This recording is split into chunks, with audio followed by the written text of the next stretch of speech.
ইশতেহার আমরা জনগণকে দিয়েছিলাম, সেই ইশতেহার জনগণ গ্রহণ করার কারণে বিপুল ম্যান্ডেট দিয়েছে বিএনপিকে।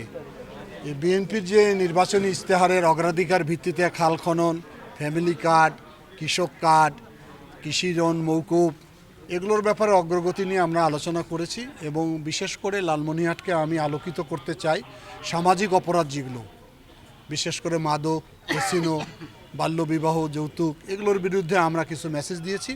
ওনাদের যে 180 দিনের কর্মসূচি আমি দিয়ে গেছি, সেটার কিছুটা ফলো আপ করলাম। সামনে আবার বসে দেখব কাজের কতটুকু অগ্রগতি হয়েছে।